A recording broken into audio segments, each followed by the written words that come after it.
നമസ്കാരം. ലേറ്റ് എഡിഷനിലേക്ക് എല്ലാ പ്രേക്ഷകർക്കും സ്വാഗതം. ഞാൻ ദില്ലാ മധു. നമുക്ക് വിശദമായ റിപ്പോർട്ടുകൾ നോക്കാം. ആശുപത്രി സേവനങ്ങൾ മുടങ്ങരുത് എന്ന് നഴ്സസ് സമരത്തിലിടപെട്ട് ഹൈക്കോടതി. ആശുപത്രിക്കും ജോലി ചെയ്യാൻ സന്നദ്ധരായ ജീവനക്കാർക്കും സുരക്ഷ ഉറപ്പാക്കണമെന്ന് കോടതി നിർദ്ദേശിച്ചു. അതേസമയം നഴ്സസ് സമരം സ്വകാര്യ ആശുപത്രികളുടെ പ്രവർത്തനത്തെ കാര്യമായി തന്നെ ബാധിച്ചു. എസ്മ പ്രയോഗിക്കണമെന്നാവശ്യപ്പെട്ട് കേരള പ്രൈവറ്റ് ഹോസ്പിറ്റൽ അസോസിയേഷൻ നൽകിയ ഹർജിയിലാണ് ഹൈക്കോടതി ഇടപെടൽ. ആശുപത്രിയിലെ സേവനങ്ങൾ മുടങ്ങരുതെന്നും ആവശ്യമായ സുരക്ഷ ഉറപ്പാക്കണമെന്നുമാണ് പോലീസിനും തൊഴിൽ വകുപ്പിനും നൽകിയ നിർദ്ദേശം. അതേസമയം നഴ്സസ് സമരം കോഴിക്കോട്ടെ സ്വകാര്യ ആശുപത്രികളെ ബാധിച്ചു. 40-ലേറെ ആശുപത്രികളുടെ പ്രവർത്തനമാണ് പ്രതിസന്ധിയിലായത്. രോഗികളെ മെഡിക്കൽ കോളേജിലേക്ക് മാറ്റാൻ Kerala private hospital management association കളക്ടറുടെ അനുമതി തേടി. ആവശ്യങ്ങൾ അംഗീകരിക്കും വരെ സമരം തുടരുമെന്നാണ് നഴ്സസിന്റെ നിലപാട്. മാനേജ്മെന്റുകൾ ഒരു ചർച്ചയ്ക്ക് പോലും ഇതുവരെ തയ്യാറായിട്ടില്ല എന്നുള്ളതാണ് ഏറ്റവും ദൗർഭാഗ്യകരമായിട്ടുള്ള കാര്യം. സമരം അനാവശ്യമെന്ന് പ്രൈവറ്റ് ഹോസ്പിറ്റൽ മാനേജ്മെന്റ് അസോസിയേഷൻ. കൂടുതൽ ദിവസം ആബ്സെന്റ് ആയി കഴിഞ്ഞാൽ, അതായത് അൺഓതറൈസ്ഡ് ആബ്സെന്റ് ആണ് ഒരു ഇല്ലീഗൽ സ്ട്രൈക്കിൽ പങ്കെടുക്കുക എന്നുള്ളത്. ലീഗൽ സ്ട്രൈക്കിലാണെങ്കിൽ മാത്രമാണ് ഒരു അവകാശമായി മാറുന്നത്. അല്ലെങ്കിൽ അവരെ എതിരെ നടപടി സ്വീകരിക്കേണ്ടി വരും. അങ്ങനെ വരുമ്പോൾ ഞങ്ങൾ പുതിയ ആളുകളെ അപ്പോയിന്റ് ചെയ്യേണ്ടി വരും. ഇതിനിടെ സമരം ചെയ്യുന്ന കോഴിക്കോട് റെഡ് ക്രസന്റ് ആശുപത്രിയിലെ നഴ്സിന്റെ എക്സ്പീരിയൻസ് സർട്ടിഫിക്കറ്റിൽ ബ്ലാക്ക് മാർക്ക് വീഴ്ത്തുമെന്നാണ് മാനേജ്മെന്റിന്റെ മുന്നറിയിപ്പ്. സമരം ചെയ്യുന്നവർ ഓർക്കുക, എത്രയാണേലും നിങ്ങൾക്ക് എക്സ്പീരിയൻസ് സർട്ടിഫിക്കറ്റ് കിട്ടുമ്പം സമരം ചെയ്തതിന്റെ ഒരു റിമാർക്സ് അതിനകത്തുണ്ടാവും. സർക്കാർ പറയുന്ന സാലറി നൽകാമെന്നും സമരത്തിൽ നിന്ന് പിന്മാറണമെന്നും മാനേജ്മെന്റ് പറയുന്നതും ശബ്ദ സന്ദേശത്തിലുണ്ട്. 24 കോഴിക്കോട്, കൊച്ചി. മധ്യപൂർവേഷ്യൻ സംഘർഷം അടുക്കളകളിലേക്കും എത്തുന്നു. രാജ്യത്തെ പല നഗരങ്ങളിലും പാചകവാതക വിതരണം തടസ്സപ്പെട്ടു. ഹോട്ടലുകളും റെസ്റ്റോറന്റുകളും പാചകവാതകം ലഭിക്കാതെ ബുദ്ധിമുട്ടുകയാണ്. LPG ഉൽപാദനം കൂട്ടാൻ എണ്ണ ശുദ്ധീകരണശാലകൾക്ക് കേന്ദ്ര സർക്കാർ നിർദ്ദേശം നൽകിയിട്ടുണ്ട്. ഹോട്ടൽ ഉടമകളുമായി എണ്ണ കമ്പനി പ്രതിനിധികൾ ചർച്ച നടത്തും. ഇന്ധന ലഭ്യതയിൽ ആശങ്ക വേണ്ട എന്നാണ് കേന്ദ്ര പെട്രോളിയം മന്ത്രി ഹർദീപ് സിംഗ് പുരിയുടെ വാക്കുകൾ. പാചകവാതക സിലിണ്ടർ വിതരണത്തിലുണ്ടായ നിയന്ത്രണം രാജ്യത്തെ ഹോട്ടലുകളുടെ നടത്തിപ്പിനെ ഗുരുതരമായാണ് ബാധിച്ചത്. ആവശ്യത്തിന് പാചകവാതകം ലഭിക്കാതായതോടെ രാജ്യത്തിന്റെ പല ഭാഗങ്ങളിലും ഹോട്ടൽ ഉടമകൾ ആശങ്കയിലാണ്. സിലിണ്ടർ ലഭിക്കാത്തത് ഗുരുതര പ്രതിസന്ധിയുണ്ടാക്കുന്നുവെന്ന് കൊച്ചിയിലെ ഹോട്ടൽ ഉടമകൾ പറയുന്നു. സിറ്റുവേഷൻ വളരെ വേസ്റ്റാണ്. കാരണം ഈ രീതിയിൽ പോവുകയാണെങ്കിൽ വിതിൻ 2 or 3 ഡേയ്സ് നമ്മൾ ഒരു 50% ഹോട്ടലുകൾ കേരളത്തിൽ അടക്കേണ്ടതായിട്ട് വരും. നാളെ ഇപ്പോൾ തുറക്കണമെങ്കിൽ ഗ്യാസ് കിട്ടിയേ പറ്റൂ. പിന്നെ വേറൊരു സംവിധാനത്തേക്ക് പോകാനുള്ള നമുക്ക് പറ്റൂല. കാരണം പെട്ടെന്ന് ചെയ്തുകൊണ്ടിരിക്കുന്ന സമയത്ത് വിറകടുപ്പോ വേറെ ഒരു ഇതും പെട്ടെന്ന് മാറാൻ കഴിയില്ല. ബംഗളൂരുവിലെ ഹോട്ടൽ ഉടമകൾക്ക് ഇന്ന് രാവിലെ ഗ്യാസ് ലഭിച്ചതോടെയാണ് ഹോട്ടൽ തുറക്കാനായത്. हमारा पास 1 दिन का या 2 दिन का चलता है, बाद में देखना है. सप्लाई आता तो हम रन करेंगे, नहीं तो क्लोज करना पड़ेगा. ചെന്നൈയിലും സ്ഥിതി വ്യത്യസ്തമല്ല. നിലവിലെ ഗ്യാസ് തീർന്നാൽ ഹോട്ടൽ അടയ്ക്കേണ്ടി വരുമെന്നാണ് ഉടമകൾ പറയുന്നത്. ബുക്കിംഗ് സ്വീകരിക്കുന്നുണ്ടെങ്കിലും സിലിണ്ടർ വിതരണം നടക്കുന്നില്ല. കേന്ദ്ര പെട്രോളിയം മന്ത്രി ഹർദീപ് സിംഗ് പുരി പ്രധാനമന്ത്രിയുമായി LPG വിതരണ പ്രതിസന്ധി ചർച്ച ചെയ്തു. വിഷയത്തിൽ അടിയന്തര ഇടപെടൽ ആവശ്യപ്പെട്ട് തമിഴ്നാട്, കർണാടക മുഖ്യമന്ത്രിമാർ കേന്ദ്രത്തിന് കത്ത് നൽകി. ഇതിന് പിന്നാലെ LPG ഉൽപാദനം വർദ്ധിപ്പിക്കണമെന്ന് കേന്ദ്രം എണ്ണ കമ്പനികളോട് ആവശ്യപ്പെട്ടു.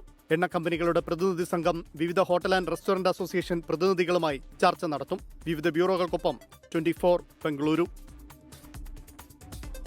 പാചകവാതക പ്രതിസന്ധിയെ തുടർന്ന് ഭക്ഷണശാലകൾക്ക് നിർദ്ദേശവുമായി national restaurant authority of India മെനുവിൽ നിയന്ത്രണം നടപ്പിലാക്കണമെന്നും കുറഞ്ഞ സമയം കൊണ്ട് തയ്യാറാക്കുന്ന വിഭവങ്ങൾക്ക് മുൻഗണന നൽകണമെന്നുമാണ് നിർദ്ദേശം. PR അരവിന്ദ് ഡൽഹിയിൽ നിന്ന് വിവരങ്ങളുമായി ചേരുകയാണ്. അരവിന്ദ്, ഇപ്പോൾ ആശങ്കപ്പെടാൻ സാഹചര്യമില്ല എന്ന് മന്ത്രി പറയുമ്പോഴും സംഘർഷം എപ്പോൾ അവസാനിക്കും എന്നതിൽ ഒരു വ്യക്തത ഇല്ലാത്തതുകൊണ്ടാണോ ജാഗ്രതയോടെ മുന്നോട്ടു പോകാനുള്ള ഇത്തരം നടപടികൾ? വിവിധ സംസ്ഥാനങ്ങളിൽ പാചകവാതകവുമായി ബന്ധപ്പെട്ട പ്രതിസന്ധി തുടരുകയാണ്. അതിൽ പ്രധാനമായും കർണാടക, തമിഴ്നാട്, ബംഗാൾ അടക്കമുള്ള സംസ്ഥാനങ്ങളിൽ പല ഹോട്ടലുകൾക്കും വലിയ പ്രതിസന്ധി നേരിടുന്ന ഒരു സാഹചര്യം ഉണ്ടായിരുന്നു. ഇതിന് പിന്നാലെയാണ് ഭക്ഷണശാലകൾക്ക് നിർദ്ദേശവുമായി NRAI ഇപ്പോൾ രംഗത്ത് വന്നിരിക്കുന്നത്. നാഷണൽ റെസ്റ്റോറന്റ് അതോറിറ്റി ഓഫ് ഇന്ത്യയാണ് ചില നിർദ്ദേശങ്ങൾ ഇപ്പോൾ ഭക്ഷണശാലകൾക്ക് നൽകിയിരിക്കുന്നത്. അതായത് മെനുവിൽ നിയന്ത്രണം നടപ്പിലാക്കുക, കുറഞ്ഞ സമയം കൊണ്ട് തയ്യാറാക്കാവുന്ന വിഭവങ്ങൾക്ക് മുൻഗണന നൽകണം, അതായത് ഇന്ധനം കൂടുതൽ ലാഭിക്കണം എന്നൊരു നിർദ്ദേശമാണ് ഇപ്പോൾ NRAI IAEAയുടെ ഭാഗത്തുനിന്ന് ഉണ്ടായിരിക്കുന്നത്. പാചക രീതിയിൽ തന്നെ മാറ്റങ്ങൾ കൊണ്ടുവരണമെന്ന ഒരു നിർദ്ദേശമുണ്ട്. ഗ്യാസിന് പകരമായി ഇലക്ട്രിക് ഉൽപ്പന്നങ്ങളുടെ ഉപയോഗം വർദ്ധിപ്പിക്കുക, അതുപോലെ തന്നെ ഉപഭോക്താക്കളുമായി കൃത്യമായ ആശയവിനിമയം നടത്തണം തുടങ്ങിയ നിർദ്ദേശങ്ങളാണ് ഇപ്പോൾ national restaurants authority of India മുന്നോട്ട് വച്ചിരിക്കുന്നത്. കേന്ദ്ര സർക്കാർ ഇപ്പോൾ ആശങ്കപ്പെടേണ്ട ഒരു സാഹചര്യമില്ല എന്ന് പറയുമ്പോഴും വിവിധ സംസ്ഥാനങ്ങളിൽ പാചകവാതക പ്രതിസന്ധി അതിരൂക്ഷമായി തന്നെ തുടരുന്നുണ്ട്. മഹാരാഷ്ട്രയിലും കർണാടകയിലും നിരവധി ഹോട്ടലുകൾ ഇതിനോടൊപ്പം തന്നെ അടച്ചു എന്നുള്ള വാർത്തകൾ പുറത്തു വരുന്നുണ്ട്. ഇതിന് പിന്നാലെയാണ് ഇപ്പോൾ നിർദ്ദേശവുമായി national restaurants authority of India കൂടി രംഗത്ത് വന്നിരിക്കുന്നത്. ശരി, പാചകവാതകങ്ങളുടെ ഉപയോഗത്തിൽ നിയന്ത്രണം വേണം എന്ന് തന്നെയാണ് അധികാരികൾ വ്യക്തമാക്കുന്നത്. ഡൽഹിയിൽ നിന്ന് PR അരവിന്ദാണ് വിവരങ്ങൾ നൽകിയത്. മറ്റു വാർത്തകളിലേക്ക് പോവുകയാണ്. മധ്യപൂർവേഷ്യൻ സംഘർഷം രൂക്ഷമാകുന്നതിനിടെ ഇറാനുമായി ചർച്ച നടത്തിയേക്കുമെന്ന സൂചന നൽകിയ അമേരിക്കൻ പ്രസിഡന്റ് ഡൊണാൾഡ് ട്രംപ്. അതേസമയം ഇറാൻ ഏറ്റവും കടുപ്പമേറിയ ദിനമാകും ഇന്നത്തേത് എന്നാണ് അമേരിക്കൻ പ്രതിരോധ സെക്രട്ടറി പീറ്റ് ഹെക്സത്തിന്റെ മുന്നറിയിപ്പ്. എന്നാൽ പൊള്ളയായ ഭീഷണിയെ ഭയക്കുന്നില്ല എന്ന് ഇറാൻ പ്രതികരിച്ചു. അതിനിടെ യുദ്ധം രൂക്ഷമായ തെക്കൻ ലെബനോനിൽ നിന്ന് പലായനം ചെയ്യുന്നവരുടെ എണ്ണം 6.5 ലക്ഷം പിന്നിട്ടു. മധ്യപൂർവേഷ്യൻ സംഘർഷം രണ്ടാമത്തെ ആഴ്ചയിലേക്ക് എത്തിയതോടെയാണ് അനുനയ നീക്കങ്ങൾ സജീവമാകുന്നത്. ഇറാൻ യുദ്ധത്തിന് എത്രയും വേഗം പരിഹാരം കാണുന്നതിനുള്ള നിർദ്ദേശങ്ങൾ Russian president Vladimir Putin Donald ട്രംപുമായി പങ്കുവച്ചതായാണ് വിവരം. പിന്നാലെ ട്രംപ് നയം വ്യക്തമാക്കി. ഇറാനുമായി ചർച്ച നടത്താൻ സാധ്യതയുണ്ടെന്നും ഇറാനും തന്നോട് സംസാരിക്കാൻ ആഗ്രഹിക്കുന്നുണ്ടെന്നുമാണ് ഡൊണാൾഡ് ട്രംപ് ഫോക്സ് ന്യൂസിന് നൽകിയ അഭിമുഖത്തിൽ പറഞ്ഞത്. എന്നാൽ ട്രംപിന്റേത് പൊള്ളയായ ഭീഷണികളാണെന്നും ഇറാനിയൻ ജനത ട്രംപിന്റെ ഭീഷണികളെ ഭയപ്പെടരുതെന്നുമാണ് ഇറാന്റെ security council secretary Ali Larijani വ്യക്തമാക്കിയത്. എന്നാൽ ഇറാനെതിരായ ഏറ്റവും തീവ്രമായ ആക്രമണം ഇന്ന് നടക്കുമെന്നാണ് അമേരിക്കൻ പ്രതിരോധ സെക്രട്ടറി പീറ്റ് ഹെക്സെറ്റ് വാർത്താസമ്മേളനത്തിൽ മുന്നറിയിപ്പ് നൽകിയത്. കഴിഞ്ഞ 24 മണിക്കൂറിനിടെ ഇറാനിൽ നിന്നുള്ള മിസൈൽ ആക്രമണത്തിൽ കുറവുണ്ടായതായും ഇറാന്റെ മിസൈൽ ശേഷി പരിമിതപ്പെടുത്തുന്നതിൽ അമേരിക്ക പുരോഗതി കൈവരിച്ചുവെന്നും സേനാ മേധാവി വ്യക്തമാക്കി. അതേസമയം ലെബനോണിൽ ഇസ്രായേൽ നിയമവിരുദ്ധമായി വൈറ്റ് ഫോസ്ഫറസ് ഉപയോഗിക്കുന്നുണ്ടെന്ന ആരോപണവുമായി മനുഷ്യാവകാശ സംഘടനയായ ഹ്യൂമൻ റൈറ്റ്സ് വാച്ച് രംഗത്തെത്തി. Research desk 24. മധ്യപൂർവേഷ്യൻ സംഘർഷം ഉടൻ ലഘൂകരിക്കണമെന്ന് ഇറാനോട് ആവശ്യപ്പെട്ട Russian president Vladimir Putin. Iran president Masoud പെസഷ്ക്യാനുമായി ഫോണിലൂടെയാണ് പുടിൻ ഇക്കാര്യം ആവശ്യപ്പെട്ടത്. സംഘർഷം എത്രയും വേഗം ലഘൂകരിക്കണമെന്നും നയതന്ത്രത്തിലൂടെ പരിഹരിക്കണമെന്നും പുടിൻ ആവശ്യപ്പെട്ടു. അതിനിടെ ഇറാനെതിരായ യുദ്ധ പദ്ധതികൾ ഏകോപിപ്പിക്കാൻ ട്രംപിന്റെ പ്രത്യേക പ്രതിനിധി സ്റ്റീവ് വിറ്റ്കോഫ് ഇസ്രയേലിലേക്ക് പോകും. ഇറാനുമായി ചർച്ചകൾക്കുള്ള സാധ്യതകൾ പരിശോധിക്കുമെന്ന് വിറ്റ്കോഫ് വ്യക്തമാക്കി. ഇറാന്റെ യുറേനിയം സമ്പുഷ്ടീകരണ ശേഷിയുടെ ഏതാണ്ട് മുഴുവനും നശിപ്പിച്ചെന്നും വിറ്റ്കോഫ് അവകാശപ്പെട്ടു. ഇപ്പോൾ വരുന്നൊരു വാർത്തയിലേക്കാണ്. ഇറാൻ വിദേശകാര്യമന്ത്രിയുമായി സംസാരിച്ച വിദേശകാര്യമന്ത്രി എസ് ജയശങ്കർ നിലവിലെ സംഘർഷ സാഹചര്യങ്ങളെക്കുറിച്ച് ചർച്ച ചെയ്തു എന്നും ആശയവിനിമയം തുടരുമെന്നും മന്ത്രി വ്യക്തമാക്കിയിട്ടുണ്ട്. PR അരവിന്ദാണ് ഡൽഹിയിൽ നിന്ന് വിവരങ്ങളുമായി ചേരുന്നത്. അരവിന്ദ്, എന്തൊക്കെ കാര്യങ്ങൾ ഈ ചർച്ചയിൽ വിഷയമായി എന്നാണ് മനസ്സിലാക്കുന്നത്? എന്തൊക്കെ കാര്യങ്ങൾ ചർച്ച ചെയ്യുന്ന കാര്യം ഇപ്പോഴും കേന്ദ്ര സർക്കാർ വ്യക്തമാക്കിയിട്ടില്ല. ഇറാൻ വിദേശകാര്യമന്ത്രിയുമായി സംസാരിച്ചതായി വിദേശകാര്യമന്ത്രി എസ് ജയശങ്കറാണ് ഇപ്പോൾ എക്സിലൂടെ വ്യക്തമാക്കിയിരിക്കുന്നത്. നിലവിലെ സംഘർഷ സാഹചര്യങ്ങളെ കുറിച്ച് ഇറാൻ വിദേശകാര്യമന്ത്രിയുമായി ചർച്ച നടത്തി എന്നതാണ് എസ് ജയശങ്കർ ഇപ്പോൾ എക്സിലൂടെ ഈ കുറിപ്പിലൂടെ വ്യക്തമാക്കിയിരിക്കുന്നത്. ആശയവിനിമയം തുടരുമെന്നും അദ്ദേഹം വ്യക്തമാക്കിയിട്ടുണ്ട്. നമുക്കറിയാം, മധ്യപൂർവേഷ്യൻ സംഘർഷം അതിരൂക്ഷമായി തന്നെ തുടരുന്ന ഒരു പശ്ചാത്തലമുണ്ട്. ഇറാനും ഇസ്രയേലും തമ്മിലുള്ള സംഘർഷം തുടരുന്ന ഒരു സാഹചര്യമുണ്ട്. അത് ഇന്ത്യ അടക്കമുള്ള രാജ്യങ്ങളെ അതിഗുരുതരമായി തന്നെ ബാധിക്കുന്ന ഒരു സാഹചര്യം കൂടി നിലനിൽക്കുന്ന ഒരു പശ്ചാത്തലത്തിലാണ് ഇപ്പോൾ ഇറാൻ വിദേശകാര്യമന്ത്രിയുമായി എസ് ജയശങ്കർ സംസാരിച്ചിരിക്കുന്നത്. നിലവിലെ സാഹചര്യം എങ്ങനെയാണ് ഈ പ്രശ്നങ്ങൾ പരിഹരിക്കുന്ന അടക്കമുള്ള കാര്യങ്ങൾ ചർച്ചയായി എന്നതാണ് വിദേശകാര്യ വൃത്തങ്ങൾ ഇപ്പോൾ വ്യക്തമാക്കിയിരിക്കുന്നത്. എന്തായാലും ഈ ആശയവിനിമയം വരും ദിവസങ്ങളിലും തുടരാൻ കൂടുതൽ ചർച്ചകൾ ഉണ്ടാകുമെന്ന് തന്നെയാണ് ഇപ്പോൾ വിദേശകാര്യമന്ത്രി എസ് ജയശങ്കറിന്റെ എക്സ്പോസിലൂടെ വ്യക്തമാക്കിയിരിക്കുന്നത്. എന്തായാലും നിലവിലെ സംഘർഷ സാഹചര്യങ്ങൾ ലഘൂകരിക്കുന്ന അല്ലെങ്കിൽ എങ്ങനെയാണ് ഈ പ്രശ്നങ്ങൾ പരിഹരിക്കുന്ന അടക്കമുള്ള കാര്യങ്ങൾ ചർച്ചയായെന്നതാണ് മനസ്സിലാകുന്നത്. യെസ്, മധ്യപൂർവേഷ്യയിൽ സംഘർഷം തുടരുന്നതിനിടെയാണ് ഇറാൻ വിദേശകാര്യമന്ത്രിയുമായി ചർച്ച നടത്തിയത്. അരവിന്ദാണ് വിവരങ്ങൾ നൽകിയത്. ഭാര്യയുടെ ആരോപണങ്ങളുമായി ബന്ധപ്പെട്ട വിവാദങ്ങളിൽ മന്ത്രി KB ഗണേഷ് കുമാർ രാജിവെക്കില്ല. താൻ രാജിവെക്കുമെന്ന് കരുതേണ്ടെന്ന് മുഖ്യമന്ത്രി പിണറായി വിജയനുമായുള്ള കൂടിക്കാഴ്ചയ്ക്ക് ശേഷം KB ഗണേഷ് കുമാർ പറഞ്ഞു. ഗണേഷ് കുമാർ തന്നെ വിളിച്ച് മാപ്പ് പറഞ്ഞെന്നും തനിക്ക് പരാതിയില്ലെന്നും ഭാര്യ ബിന്ദു മേനോൻ വ്യക്തമാക്കി. ഇതോടെ വിവാദം ഒത്തുതീർപ്പിലേക്ക് എത്തുകയായിരുന്നു. ഭാര്യ ബിന്ദു മേനോൻ നടത്തിയ തുറന്നു പറച്ചിലിന് പിന്നാലെ മന്ത്രി കെ.ബി. ഗണേഷ് കുമാർ രാജിവെച്ചേക്കുമെന്ന അഭ്യൂഹങ്ങൾ ശക്തമായിരുന്നു. എന്നാൽ വിവാദം കനത്തതിന് പിന്നാലെ കെ.ബി. ഗണേഷ് കുമാർ നേരിട്ട് നടത്തിയ അനുനയ നീക്കത്തിന് പിന്നാലെ നാടകീയ വഴിത്തിരിവ്. തനിക്ക് പരാതിയില്ലെന്നും പ്രശ്നം പറഞ്ഞു തീർത്തെന്നും ബിന്ദു മേനോന്റെ പ്രതികരണം. ഇതോടെ വാളകത്തെ കീഴുട്ടുവീട്ടിൽ നിന്ന് തിരുവനന്തപുരത്തെത്തിയ മന്ത്രി മന്ത്രിസഭായോഗത്തിൽ പങ്കെടുത്തു. പിന്നാലെ മുഖ്യമന്ത്രിയുമായി കൂടിക്കാഴ്ച. കുടുംബ പ്രശ്നമാണെന്നും പരിഹരിച്ചെന്നും ഗണേഷ് കുമാർ മുഖ്യമന്ത്രിയെ ധരിപ്പിച്ചു. ഇതിനുശേഷം KSRTCയുമായി ബന്ധപ്പെട്ട പൊതുപരിപാടിയിലാണ് രാജിയില്ലെന്ന ഗണേഷ് കുമാറിന്റെ പ്രഖ്യാപനം. എന്റെ ചോര വേണമെങ്കിൽ ഒരു പിച്ചാത്തിതാ ഞാൻ മുറിച്ചു തരാം, കുടിച്ചോ. അല്ലാതെ വെറുതെ നടന്ന് എന്റെ പുറകെ നടക്കണ്ട. ഞാൻ ഇന്നിപ്പോ ഇതൊന്നും തരാതെ ഞാൻ രാജിവെച്ചു പോകുന്ന ചിലർ വിചാരിച്ചേ, അത് നടന്നില്ല. എന്നാൽ കൂടുതൽ ചോദ്യങ്ങളോട് മന്ത്രി പ്രതികരിച്ചില്ല. ഇന്ന് രാവിലെ തന്നെ ഫോണിൽ വിളിച്ച ഗണേഷ് കുമാർ മാപ്പ് പറഞ്ഞെന്നും ഇന്നലെ താൻ നടത്തിയത് വൈകാരിക പ്രതികരണമാണെന്നുമാണ് ബിന്ദു മേനോന്റെ വിശദീകരണം. മന്ത്രിയെ വീട്ടിൽ കാണാൻ കഴിയാത്ത രീതിയിൽ കണ്ടെന്നും ഇതിന്റെ തെളിവുകൾ കൈവശമുണ്ടെന്നുമായിരുന്നു ബിന്ദു മേനോന്റെ ഇന്നലത്തെ വെളിപ്പെടുത്തൽ. 24 തിരുവനന്തപുരം. വീണ്ടും വാർത്തകളിലേക്ക്. ഏകീകൃത സിവിൽ കോഡ് നടപ്പിലാക്കേണ്ട സമയമായെന്ന് വാക്കാൽ പരാമർശവുമായി സുപ്രീം കോടതി. ഇക്കാര്യം നിയമനിർമ്മാണ സഭകൾ പരിഗണിക്കട്ടെയെന്നും ചീഫ് ജസ്റ്റിസ് സൂര്യകാന്ത് അധ്യക്ഷനായ ബെഞ്ച് നിരീക്ഷിച്ചു. രാജ്യത്തെ എല്ലാ സ്ത്രീകൾക്കും തുല്യമായ അവകാശങ്ങൾ ഉറപ്പാക്കാൻ ഏകീകൃത സിവിൽ കോഡ് അനിവാര്യമാണെന്ന് സുപ്രീം കോടതി വാക്കാൽ പറഞ്ഞു. ശരീഅത്ത് അനന്തരാവകാശ നിയമം മുസ്ലിം സ്ത്രീകൾക്കെതിരായ വിവേചനമാണെന്ന് ആരോപിച്ച് സമർപ്പിച്ച ഹർജി പരിഗണിക്കവെയാണ് സുപ്രീം കോടതിയുടെ സുപ്രധാന പരാമർശം. ഡേറ്റ ചോർച്ചാ വിവാദത്തിൽ സർക്കാരിന് ആശ്വാസം. മുഖ്യമന്ത്രിയുടെ ഓഫീസ് സർക്കാർ ജീവനക്കാരുടെ വിവരങ്ങൾ ചോർത്തിയെന്ന ഹർജി ഹൈക്കോടതി തള്ളി. അപ്പീൽ പോകുമെന്ന് പ്രതിപക്ഷം പറഞ്ഞു. പ്രതിപക്ഷത്തെ വിമർശിച്ച് മന്ത്രിമാർ രംഗത്തെത്തി. സന്ദേശം ഭരണനിർവഹണത്തിന്റെ ഭാഗമെന്നും വ്യക്തിവിവരങ്ങൾ ചോർന്നിട്ടില്ല എന്നും നിരീക്ഷിച്ചാണ് ഹൈക്കോടതി ഹർജി തള്ളിയത്. സ്പാർക്ക് പോർട്ടലിലെ ഡേറ്റ ദുരുപയോഗിച്ചുള്ള പ്രചാരണ സന്ദേശങ്ങൾ അയക്കുന്നത് തടയണമെന്നാവശ്യപ്പെട്ടുള്ള ഹർജിയാണ് തള്ളിയത്. സർക്കാരിന്റെ നോഡൽ ഏജൻസി തന്നെയായ IT മിഷനാണ് സന്ദേശം അയച്ചത്. ഇതിൽ നിയമവിരുദ്ധയില്ല എന്നും കോടതി വ്യക്തമാക്കി. പൊതുജനങ്ങൾക്കുള്ള അറിയിപ്പുകൾ പൊതുവെ സർക്കാരിന്റെ പേരിലാണ് വരാറുള്ളത് എന്ന് കോടതി ഓർമ്മിപ്പിച്ചു. വിധിയിൽ പ്രതിപക്ഷത്തിന് വിമർശനവുമായി മന്ത്രിമാർ. തുടർച്ചയായി പ്രതിപക്ഷത്തിന് കോടതിയിൽ നിന്ന് തിരിച്ചടി നേരിടേണ്ടി വന്നിരിക്കുന്നു. നുണകൾ തുടർച്ചയായി പ്രചരിപ്പിക്കുക എന്നതായിരുന്നു കഴിഞ്ഞ 5 വർഷക്കാലം ഈ കേരളത്തിൽ പ്രതിപക്ഷം ശ്രമിച്ചത്. സർക്കാരിനെതിരെ കോടതിയിൽ പോയി സർക്കാരിന്റെ സൽഭരണത്തിനുള്ള സർട്ടിഫിക്കറ്റും വാങ്ങി വന്ന പ്രതിപക്ഷത്തെ എങ്ങനെ മറക്കാനാവും? അവരോട് അതിയായ തീർത്താൽ തീരാത്ത കടപ്പാടും നന്ദിയുമുണ്ട്. അതേസമയം അപ്പീൽ പോകുമെന്ന് പ്രതിപക്ഷം വ്യക്തമാക്കി. ഒരു വ്യക്തി അറിയാതെ അയാളുടെ വ്യക്തിഗതമായ വിവരങ്ങൾ പ്രസിദ്ധീകരിക്കാൻ പാടില്ല, ചോർത്താൻ പാടില്ല. ചോർത്തിയിട്ടുണ്ട്. മുഖ്യമന്ത്രിയുടെ ഓഫീസിൽ ചോർത്തിയിട്ടുണ്ട്. അതാ ഞങ്ങളുടെ കേസ്, അതാണ്. അതുകൊണ്ട് കാര്യമില്ലല്ലോ, ഞങ്ങൾ അതിന്റെ മീതെ പോവും. അതിന്റെ മീതെയും കോടതി ഉണ്ടല്ലോ. അപ്പൊ വിശദമായ വാദം കേട്ടിട്ട് പറയുന്നു ഒരു കുഴപ്പമില്ല, നല്ല ഭരണമാണെന്നാണ് പറയുന്നത്. നല്ല ഭരണമാണെന്നുള്ളത് ജനങ്ങൾ തീരുമാനിച്ചോട്ടെ, അത് കോടതിയല്ലോ തീരുമാനിക്കുന്നത്. സെക്രട്ടേറിയറ്റ് ജീവനക്കാർ അടക്കമുള്ള 2 പേരായിരുന്നു ഹർജിക്കാർ. 24 കൊച്ചി.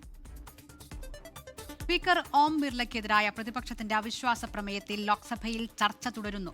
കോൺഗ്രസ് അംഗം മുഹമ്മദ് ജാവേദാണ് പ്രമേയം അവതരിപ്പിച്ചത്.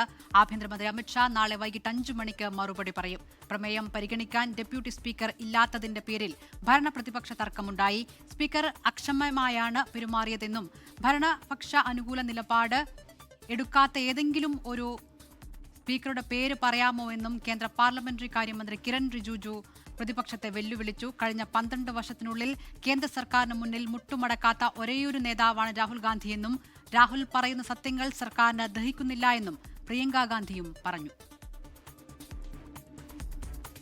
ബംഗാൾ ഗവർണർ സ്ഥാനമൊഴിഞ്ഞ CV ആനന്ദബോസിനെ കണ്ട് മുഖ്യമന്ത്രി മമതാ ബാനർജി. ആനന്ദബോസിന്റെ രാജിക്ക് ശേഷം ആദ്യമായാണ് ഇരുവരും കൂടിക്കാഴ്ച നടത്തുന്നത്. ആനന്ദബോസിനോട് കേന്ദ്രം അനീതി കാണിച്ചുവെന്ന് കൂടിക്കാഴ്ചയ്ക്ക് ശേഷം മമതാ ബാനർജി പ്രതികരിച്ചു. ആനന്ദബോസുമായി ഉള്ളത് മികച്ച ബന്ധമെന്നും മമതാ ബാനർജി പറഞ്ഞു. ആനന്ദബോസിന്റെ പ്രവർത്തനത്തിൽ BJP കേന്ദ്ര നേതൃത്വത്തിനും ബംഗാൾ ഘടകത്തിനും കടുത്ത അതൃപ്തിയുണ്ടെന്ന റിപ്പോർട്ടുകൾ നേരത്തെ പുറത്തുവന്നിരുന്നു. ഇന്ത്യയുമായി കര അതിർത്തി പങ്കിടുന്ന രാജ്യങ്ങളിൽ നിന്നുള്ള വിദേശ നിക്ഷേപ നിയന്ത്രണങ്ങളിൽ ഇളവ് വരുത്തി കേന്ദ്ര സർക്കാർ. ഇനി മുതൽ ഈ രാജ്യങ്ങളിൽ നിന്നുള്ള നിക്ഷേപങ്ങൾക്ക് സർക്കാരിന്റെ മുൻകൂർ അനുമതി ആവശ്യമില്ല. ഇതോടെ ചൈന ഉൾപ്പെടെയുള്ള രാജ്യങ്ങളിൽ നിന്നുള്ള കമ്പനികൾക്കിനി ഇന്ത്യയിൽ നിക്ഷേപം എളുപ്പമാകും.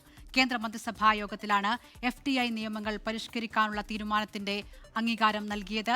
2020 കോവിഡ് കാലത്ത് ചൈനീസ് കടന്നുകയറ്റം തടയാൻ ഏർപ്പെടുത്തിയ നിയന്ത്രണങ്ങളാണ് ഇപ്പോൾ നീക്കിയത്. ഇതോടെ ആഗോള കമ്പനികൾക്ക് ഇന്ത്യയിലേക്ക് വരാൻ കൂടുതൽ വഴിയൊരുങ്ങും. ചൈനയുടെ നിബന്ധനകൾക്ക് മുന്നിൽ മോദി സർക്കാർ കീഴടങ്ങിയെന്നാണ് കോൺഗ്രസിന്റെ കുറ്റപ്പെടുത്തൽ.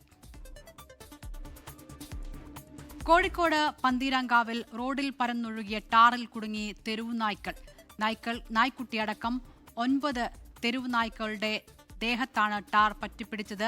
TDRF വളണ്ടിയേഴ്സ് സ്ഥലത്തെത്തി നായ്ക്കളെ രക്ഷപ്പെടുത്തി. ദിലിഷ തിലകൻ കോഴിക്കോട് നിന്ന് വിവരങ്ങളുമായി ചേരുന്നു. ദിലിഷ, എന്താണ് സംഭവിച്ചത്? ദിൽന, പന്തീരങ്കാവിന് സമീപം മണക്കടവ് കട്ടക്കമ്പനിക്ക് സമീപമാണ് ഇത്തരത്തിൽ റോഡിൽ പരന്ന ടാറിൽ ഈ തെരുവു നായ്ക്കൾ കുടുങ്ങുന്നത്. ഇന്ന് സന്ധ്യയോടെയാണ് സംഭവം ഉണ്ടാകുന്നത്. സന്ധ്യയോട് കൂടി തന്നെയാണ് നാട്ടുകാരുടെ ശ്രദ്ധയിൽ ഇത് പെടുന്നത്. ഈ റോഡ് പണിക്ക് ഇറക്കിയ ടാറ് നിലത്ത് പരന്നൊഴുകിയതാണ്. അതിലാണ് ഈ തെരുവു നായ്ക്കൾ കുടുങ്ങിയത്. നായ്ക്കുട്ടികൾ ഉൾപ്പെടെ ഏകദേശം 9ഓളം തെരുവു നായ്ക്കളാണ് ഇത്തരത്തിൽ റോഡിൽ പരന്ന ടാറിൽ അകപ്പെട്ടത്. നമുക്ക് കണ്ടാൽ മനസ്സിലാകും. ഭയങ്കര ദയനീയമായിട്ടുള്ളൊരു കാഴ്ച തന്നെയാണ് അത്. ഈ നാട്ടുകാർ വിവരം അറിയിച്ചതിനെ തുടർന്ന് TDRF വളണ്ടിയർമാർ സ്ഥലത്തെത്തുകയായിരുന്നു. ഈ ടാറിൽ കുടുങ്ങിപ്പോയ നായ്ക്കളെ രക്ഷപ്പെടുത്താനുള്ള ശ്രമം നടത്തി. എന്നാൽ ഈ നായ്ക്കളുടെ ദേഹത്ത് ആകെ ഈ ടാറ് പറ്റിപ്പിടിച്ചത് നീക്കുന്നത് ഏറെ ദുഷ്കരമായിരുന്നു. വളരെയധികം പരിശ്രമത്തിന് ശേഷമാണ് അത് നീക്കാൻ സാധിച്ചത്. എന്തായാലും നായ്ക്കുട്ടികളെ എല്ലാം ജീവനോടുകൂടി രക്ഷപ്പെടുത്താൻ സാധിച്ചു എന്നുള്ളതാണ് ആശ്വാസകരമായ ഒരു കാര്യം. ദിൽന, ശരി, ദിലിഷ പറഞ്ഞതുപോലെ ദയനീയമായ കാഴ്ചയാണ്. പക്ഷേ നായ്ക്കളെ രക്ഷപ്പെടുത്താൻ കഴിഞ്ഞത് ആശ്വാസമാണ്. ഇനി നോക്കാം നിയമസഭാ തിരഞ്ഞെടുപ്പ് വാർത്തകൾ.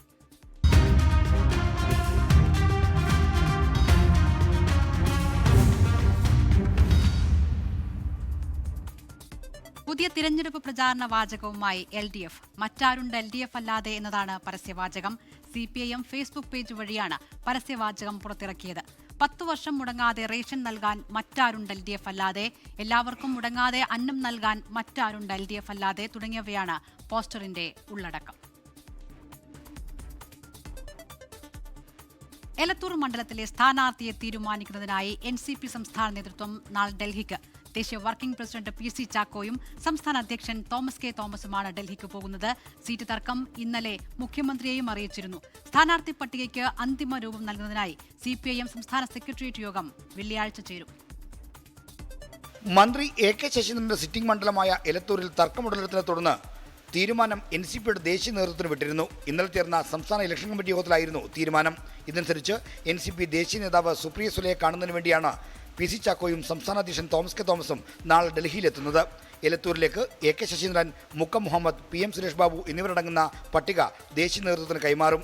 7 തവണ മത്സരിച്ച് 4 തവണ MLAയും 9 കൊല്ലം മന്ത്രിയുമായ AK ശശീന്ദ്രനെ വീണ്ടും മത്സരിപ്പിക്കുന്നതിനോട് PC ചാക്കോയ്ക്ക് യോജിപ്പില്ല. സീറ്റ് ലഭിച്ചില്ലെങ്കിൽ ശശീന്ദ്രൻ പാർട്ടി വളർത്തുമെന്ന സൂചനയുണ്ട്.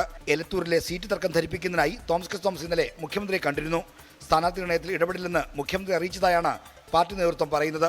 CPM സ്ഥാനാർത്ഥി പട്ടിക അന്തിമമാക്കുന്നതിന് വേണ്ടി വെള്ളിയാഴ്ച പാർട്ടിയുടെ സംസ്ഥാന സെക്രട്ടേറിയറ്റ് ചേരുന്നുണ്ട്. തീരുമാനമാകാനുള്ള സീറ്റുകളെ സ്ഥാനാർത്ഥികളെ യോഗത്തിൽ നിശ്ചയിക്കും. R. ശ്രീജിത്ത്, 24, തിരുവനന്തപുരം. സ്ഥാനാർത്ഥി പ്രഖ്യാപനത്തിന് മുന്നേ കണ്ണൂരിലെ പയ്യന്നൂർ മണ്ഡലത്തിൽ TI മധുസൂദനന് വേണ്ടി ചുവരെഴുത്ത് തുടങ്ങിയ LDF. സ്ഥാനാർത്ഥിയാകുമെന്ന് ഉറപ്പായതോടെയാണ് ചുവരെഴുത്ത് പ്രചാരണം ആരംഭിച്ചത്. ചെറുപുഴ, പുളിങ്ങോം ലോക്കൽ പരിധിയിലാണ് പ്രചാരണം തുടങ്ങിയത്. മണ്ഡലത്തിൽ പ്രവർത്തകർ പ്രചാരണ പ്രവർത്തനങ്ങളും സജീവമാക്കിയിട്ടുണ്ട്. നിയമസഭാ തിരഞ്ഞെടുപ്പ് അടുത്തിരിക്കെ NDA പ്രവർത്തകർക്ക് ആവേശമായി പ്രധാനമന്ത്രി നരേന്ദ്രമോദി നാളെ കേരളത്തിൽ. കൊച്ചിയിൽ നടക്കുന്ന NDA പൊതുസമ്മേളനം പ്രധാനമന്ത്രി ഉദ്ഘാടനം ചെയ്യും. LDFന്റെയും UDFന്റെയും കൊള്ളയ്ക്കും ദുർഭരണത്തിനുമെതിരെ NDAയുടെ സദ്ഭരണ അജണ്ട ഉയർന്നു നിൽക്കുന്നുവെന്ന് പ്രധാനമന്ത്രി എക്സ്പോസ്റ്റിൽ കുറിച്ചു. 11:30 നെടുമ്പാശ്ശേരി വിമാനത്താവളത്തിൽ വന്നിറങ്ങുന്ന പ്രധാനമന്ത്രി നരേന്ദ്രമോദി അവിടെ നിന്ന് ഹെലികോപ്റ്റർ മാർഗം നേവി ഹെലിപാഡിൽ ഇറങ്ങും. തുടർന്ന് റോഡ് മാർഗം മറൈൻ ഡ്രൈവിൽ നടക്കുന്ന ധീവരസഭയുടെ സുവർണ ജൂബിലി സമാപന സമ്മേളനം ഉദ്ഘാടനം ചെയ്യും. ശേഷം കലൂർ സ്റ്റേഡിയത്തിലേക്ക്. സ്റ്റേഡിയത്തിന് മുൻവശത്ത് നിന്ന് റോഡ് ഷോ. 10,000-ഓളം NDA പ്രവർത്തകർ പങ്കെടുക്കുമെന്ന് BJP. ശേഷം കലൂർ സ്റ്റേഡിയത്തിൽ കേന്ദ്ര സർക്കാരിന്റെ ഔദ്യോഗിക പരിപാടികൾ ഉദ്ഘാടനം ചെയ്യും. 2 മണിയോടെ NDA പൊതുസമ്മേളനം. 1,00,000-ഓളം ആളുകളെയാണ് പ്രതീക്ഷിക്കുന്നത്. യോഗത്തിൽ നിയമസഭാ തിരഞ്ഞെടുപ്പിനുള്ള NDA പ്രകടന പത്രിക നരേന്ദ്രമോദി പ്രകാശനം ചെയ്യും. പ്രധാനമന്ത്രിയുടെ സന്ദർശനത്തോടനുബന്ധിച്ച് ഗതാഗത നിയന്ത്രണം കൊച്ചിയിൽ ഏർപ്പെടുത്തി. ഇന്ന് രാത്രി 10 മണി മുതൽ ഭാരവാഹനങ്ങൾ നഗരത്തിലേക്ക് പ്രവേശിക്കാൻ പാടില്ല. 4 മണിയോടെ പ്രധാനമന്ത്രി തിരിച്ച് ഡൽഹിയിലേക്ക് മടങ്ങും. 24 കൊച്ചി. നിയമസഭാ തിരഞ്ഞെടുപ്പിൽ മത്സരിക്കാൻ സന്നദ്ധത അറിയിച്ച കോൺഗ്രസ് വക്താവ് ഷമാ മുഹമ്മദ്. മത്സരിക്കാൻ ആഗ്രഹമില്ലാത്ത ആരും രാഷ്ട്രീയത്തിലുണ്ടാകില്ല. കണ്ണൂരിൽ തന്നെ മത്സരിക്കണമെന്ന് തനിക്ക് നിർബന്ധമില്ല. താൻ മത്സരിക്കാൻ യോഗ്യയാണോ എന്ന് തീരുമാനിക്കേണ്ടത് നേതൃത്വമാണെന്നും ഷമാ മുഹമ്മദ് പറഞ്ഞു. ആരെങ്കിലും രാഷ്ട്രീയത്തിൽ മത്സരിക്കാൻ ആഗ്രഹമില്ലാത്ത ആൾക്കാർ വരുമോ? അത് നിങ്ങളോട് ഞാൻ ചോദിക്കുന്നു, തിരിച്ചു ചോദിക്കുന്നു. അല്ല, നേതൃത്വം അറിയില്ല ആരെയും മത്സരിപ്പിക്കണ്ടെന്ന്. അവർക്കറിയില്ല കഴിവുള്ള ആൾക്കാർ ആരാന്ന്. അറിയൂന്ന് ഞാൻ പറയുന്നത്, നേതൃത്വത്തിന് അറിയുമെന്ന്. കഴിവുള്ള ആൾക്കാർ ആരാന്ന് അവരെ നോക്കിയിട്ട് മത്സരിക്കട്ടെ. സുഖമായിട്ട് നല്ലതല്ലേ, നമ്മൾ ഏറ്റവും വലിയ മുതിർന്ന നേതാവല്ലേ കണ്ണൂര്. അത് ഞാനല്ലാതെ തീരുമാനിക്കേണ്ടത്. ഞാൻ എന്നെ പറ്റിയില്ല പറയണ്ടേ. എന്ത് ചോദ്യം നിങ്ങൾ ചോദിക്കുന്നത്? നേതാക്കളോട് ചോദിക്കണം. ഈ ചോദ്യം നിങ്ങൾ നേതാക്കളോട് ചോദിക്കണം, എന്നോടല്ല ചോദിക്കണ്ടേ. സ്ഥാനാർത്ഥിത്വം നിഷേധിച്ചതിൽ നേതൃത്വത്തെയും Gita ഗോപിയെയും കടന്നാക്രമിച്ച Nattika MLA CC മുകുന്ദനെ CPI പുറത്താക്കി. ഇന്ന് ചേർന്ന ജില്ലാ കൌൺസിലിന്റേതാണ് തീരുമാനം. പ്രതീക്ഷിച്ച നടപടിയെന്നും സത്യം തുറന്നു പറഞ്ഞതിന് പുറത്താക്കിയതിൽ വേദനയില്ലെന്നും CC മുകുന്ദൻ പ്രതികരിച്ചു. ആദ്യം ചേർന്ന ജില്ലാ എക്സിക്യൂട്ടീവ് യോഗത്തിൽ CC മുകുന്ദനെ പാർട്ടിയിൽ നിന്ന് പുറത്താക്കണമെന്ന് തീരുമാനിക്കുകയായിരുന്നു. ശേഷം ജില്ലാ കൌൺസിലിന്റെ അംഗീകാരത്തോടെയാണ് മുകുന്ദനെ CPIയിൽ നിന്ന് പുറത്താക്കിയത്. നിലവിൽ നാട്ടിക മണ്ഡലം കമ്മിറ്റി അംഗമായിരുന്നു MLA CC മുകുന്ദൻ. മുകുന്ദൻ വർഗവഞ്ചകനാണെന്നും ജില്ലാ സെക്രട്ടറി വാർത്താക്കുറിപ്പിൽ കുറ്റപ്പെടുത്തി. പുറത്താക്കിയതിലല്ല വേദനയെന്നും പുറത്താക്കാൻ ചൂണ്ടിക്കാണിച്ച കാരണങ്ങളിലാണെന്നും CC മുകുന്ദൻ തുറന്നടിച്ചു. എന്റെ പേര് പറഞ്ഞ് കമ്മ്യൂണിസ്റ്റ് പാർട്ടി കാശ് പിടിക്കുന്നുണ്ടെങ്കിൽ അങ്ങനെ വേണ്ടല്ലോ, എന്റെ ഫോട്ടോ വെക്കണ്ടല്ലോ, അതിന്റെ ആവശ്യമില്ലല്ലോ. പിന്നെ അക്കൗണ്ട് 2 കോടി കയറണം. അപ്പൊ ഞാൻ അത് പിന്നെ പരിശോധിക്കാം. ഈ അക്കൗണ്ട് അവർ പറഞ്ഞിട്ട് എന്റെ പേര് തനിച്ചായിട്ട് അക്കൗണ്ട് വരണമെന്ന് പറഞ്ഞു. അതാണ് വിവരദോഷം എന്ന് പറഞ്ഞിരിക്കുന്നത്. ഏറെ അക്കൗണ്ട് എന്തായാലും ഞാൻ പറഞ്ഞു, എനിക്ക് നിങ്ങൾ സഹായിക്കേണ്ടതില്ല. അതെനിക്ക് തോന്നിയത് മനസ്സിൽ വേദനിച്ചത് എന്റെ ഫോട്ടോ വയ്ക്കും. കാരണം എന്നെ കണ്ടിട്ടുണ്ടാ എല്ലായിടത്തും കണ്ടു കാണാത്ത ആള്, കൈ കാണാത്ത ആള് ഫോട്ടോ വയ്ക്കും സഹായിക്കണേ എന്ന് പറയുന്നുണ്ട്. അപ്പൊ ആ രീതിയിലാണോ എന്നെ കണ്ട. സ്വതന്ത്ര സ്ഥാനാർത്ഥിയായി മത്സരിക്കാനുള്ള തീരുമാനത്തിൽ നിന്ന് പിന്നോട്ടില്ലെന്ന് നാട്ടിക MLA വ്യക്തമാക്കി. അതിനിടെ CC മുകുന്ദൻ ആം ആദ്മി പാർട്ടി സ്ഥാനാർത്ഥിയായി മത്സരിക്കണമെന്നാവശ്യപ്പെട്ട് AAP നേതാക്കൾ മുകുന്ദനെ കണ്ടു. താൻ സ്വതന്ത്രനായി മത്സരിക്കുമ്പോൾ പിന്തുണയ്ക്കണമെന്നായിരുന്നു AAPയോട് CC മുകുന്ദൻ നിലപാട് വ്യക്തമാക്കിയത്. 24 തൃശൂർ. ഇപ്പോൾ വരുന്ന മറ്റൊരു വാർത്തയിലേക്കാണ്. രാജ്യത്ത് വിമാന ടിക്കറ്റ് നിരക്ക് ഉയരും. ഊർജ്ജ പ്രതിസന്ധിയുടെ പശ്ചാത്തലത്തിൽ എയർ ഇന്ത്യയും എയർ എക്സ്പ്രസും ഇന്ധന സർചാർജ് ഈടാക്കാനാണ് തീരുമാനിച്ചിരിക്കുന്നത്. മറ്റന്നാൾ മുതൽ ടിക്കറ്റ് തുകയ്ക്കൊപ്പമായിരിക്കും സർചാർജ് ഈടാക്കുക. PR അരവിന്ദ് ഡൽഹിയിൽ നിന്ന് വിവരങ്ങളുമായി ചേരുകയാണ്. അരവിന്ദ്, സാധാരണക്കാർക്ക് വീണ്ടും പ്രതിസന്ധിയാകുന്ന തീരുമാനങ്ങൾ. ഈ ഊർജ്ജ പ്രതിസന്ധി അത് വ്യോമമേഖലയിലും ബാധിക്കാൻ പോവുകയാണ്. ഇപ്പോൾ എയർ ഇന്ത്യയും എയർ ഇന്ത്യ എക്സ്പ്രസും ഇന്ധന സർചാർജ് ഈടാക്കുമെന്ന് അറിയിച്ചിട്ടുണ്ട്. മാർച്ച് 12 മുതൽ ടിക്കറ്റ് തുകയ്ക്കൊപ്പമായിരിക്കും ഈ സർചാർജ് ഈടാക്കുക. ഇതോടുകൂടി തന്നെ വിമാന ടിക്കറ്റ് നിരക്കിന്റെ വർധനവ് ഉണ്ടാകും. വ്യാഴാഴ്ച പുലർച്ചെ 1 മുതൽ ബുക്ക് ചെയ്യുന്ന ആഭ്യന്തര സർവീസുകൾ ടിക്കറ്റുകൾക്കൊപ്പം 399 രൂപ അധികമായി ഈടാക്കാനാണ് ഇപ്പോൾ എയർ ഇന്ത്യയും അതുപോലെ തന്നെ എയർ ഇന്ത്യ എക്സ്പ്രസും തീരുമാനിച്ചിരിക്കുന്നത്. ഏവിയേഷൻ ഇന്ധനത്തിന്റെ വില കുതിച്ചുയർന്നതാണ് പ്രതിസന്ധിക്ക് കാരണമെന്ന് എയർ ഇന്ത്യ വ്യക്തമാക്കുന്നുണ്ട്. തങ്ങളുടെ പരിധിക്കപ്പുറമുള്ള കാരണങ്ങളാൽ വേണ്ടിവന്ന ഈ തീരുമാനത്തിൽ കമ്പനി ഖേദവും പ്രകടിപ്പിക്കുകയും ചെയ്തു. എന്തായാലും എയർ ഇന്ത്യക്കും എയർ ഇന്ത്യ എക്സ്പ്രസിനും പിന്നാലെ മറ്റ് വിമാന കമ്പനികളും സമാനമായ നടപടിയും അതുപോലെ തന്നെ തീരുമാനവും എടുക്കുമെന്നതാണ് ഇപ്പോൾ മനസ്സിലാകുന്നത്. മാലദ്വീപ്, ശ്രീലങ്ക, ഭൂട്ടാൻ തുടങ്ങിയ സാർക്ക് രാജ്യങ്ങൾക്കും ഇതേ നിരക്ക് ബാധകമാകുമെന്നും ഇപ്പോൾ ഊർജ്ജ പ്രതിസന്ധി ബാധിക്കുന്നുവെന്നാണ് മനസ്സിലാക്കുന്നത്. അരവിന്ദ് ഡൽഹിയിൽ നിന്ന് വിവരങ്ങൾ നൽകിയത്. കല്യാൺ ഹോംസിന്റെ ബ്രാൻഡ് അംബാസിഡറായി നടൻ നിവിൻ പോളിയെ പ്രഖ്യാപിച്ചു. ഇതാദ്യമായാണ് നിവിൻ പോളി ഒരു ബ്രാൻഡിന്റെ ഔദ്യോഗിക അംബാസിഡറാകുന്നത്. കല്യാൺ ഹോംസിന്റെ മുഖമെന്ന നിലയിൽ നിവിൻ പോളിയെ ബ്രാൻഡിന്റെ മുഖ്യ പ്രചാരണങ്ങൾക്ക് നേതൃത്വം നൽകും. നിവിൻ പോളിയെ ബ്രാൻഡ് അംബാസിഡറായി സ്വാഗതം ചെയ്യുന്നതിൽ വലിയ സന്തോഷമുണ്ടെന്ന് Kalyan homes managing director R. Karthik പറഞ്ഞു. ഓരോ നിർമ്മാണവും യഥാർത്ഥ വീടുകളാക്കി മാറ്റുന്നു എന്നത് ആശയം നടപ്പാക്കുന്നതിനാലാണ് കല്യാൺ ഹോംസിനൊപ്പം ചേരുന്നത് എന്ന് നിവിൻ പോളി പ്രതികരിച്ചു. കല്യാൺ ഹോംസ് ഓരോ പദ്ധതിയിലും പുലർത്തുന്ന കരുതലും ശ്രദ്ധയും അഭിനന്ദനാർഹമെന്നും നിവിൻ പോളി പറഞ്ഞു. അടുത്ത സാമ്പത്തിക വർഷത്തിൽ കേരളത്തിലുടനീളം 600 കോടി രൂപ നിക്ഷേപത്തിൽ 5 പുതിയ റെസിഡൻഷ്യൽ പ്രൊജക്ടുകൾ ആരംഭിക്കുമെന്ന് Kalyan homes chairman TS Kalyanaraman അറിയിച്ചു. റിപ്പോർട്ടോടെ ലേറ്റ് എഡിഷൻ പൂർണ്ണമാകുന്നു. Good night.